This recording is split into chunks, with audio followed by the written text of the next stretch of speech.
আসসালামু আলাইকুম। আশা করি সবাই ভালো আছেন। আলহামদুলিল্লাহ আপনার দোয়ায় আমিও ভালো আছি। বেশ কিছুদিন আগে এই জমিতে আমরা ভুট্টা লাগাইছিলাম। আজকে ভুট্টাগুলো পরিপূর্ণভাবে পেকে গেছে।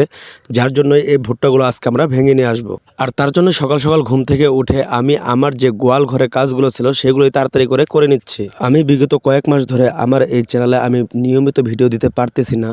আর এতদিন ভিডিও না দেওয়ার পিছনেও একটা বড়সড় একটা কারণ আছে। আপনারা যারা আমার নিয়মিত ভিডিও দেখেন তারা হয়তোবা সবাই জানেন যে আমার ছোট্টখাটো একটা খামার ছিল।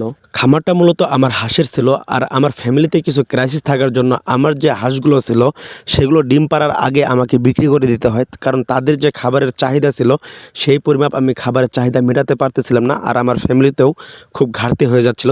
যার জন্য আমাকে আমার হাঁসগুলো বিক্রি করে দিতে হয়েছিল। আসলে হাঁসগুলো বিক্রি করে দেওয়ার পরে আমি মূলত পাগলের মতো হয়ে গেছিলাম, কারণ খামার করাটা আমার জন্য একটা নেশা। আমি আর কি যত কিছুই করি আমাকে খামার করতে হবে এমন একটা চিন্তাধারা সবসময় আমার মাথায় কাজ করে। আমি অনেক দিন যাবৎ ঢাকায় ছিলাম, ঢাকাতে কাজ করে এখন ফির একেবারে বাসায় চলে আসছি। বাসায় আসে এখন আমাদের এই যে ঘরটা দেখতেছেন, এই ঘরটা মূলত আমাদের 60 থেকে 70 হাজার টাকা খরচ হয়েছে এই গরুর ঘরটা দিতে। আর এই 3টা গরু কিনা হয়েছে, একটা গরু কিনা হয়েছে 50,000 টাকা দিয়ে, আর ওই পাশে 2টা গরু কিনা হয়েছে 75,000 টাকা দিয়ে। যখন মোবাইলের ব্যবহারটা তেমন একটা ছিল না তখন আমার বাবা গরু পালন করত। আর সেখান থেকে আমার গরু পালনের আগ্রহটা খুব বেশি। আর এই যে ভুট্টাগুলো দেখতেছেন আমরা ভাঙতেছি, এই ভুট্টাগুলো মূলত আমাদের গরুর জন্য রেখে দেব। গরুর যে দানাদার খাবারটা, এটার মধ্যে সর্বপ্রথম যে উপাদান সেটাই হলো ভুট্টা। যারা আর কি ভুট্টা লাগায় না তাদের গরুর পিছনের যে খাবারের খরচটা সেটা খুব বেড়ে যায়। আর আমার জন্য সবাই একটু দোয়া করবেন।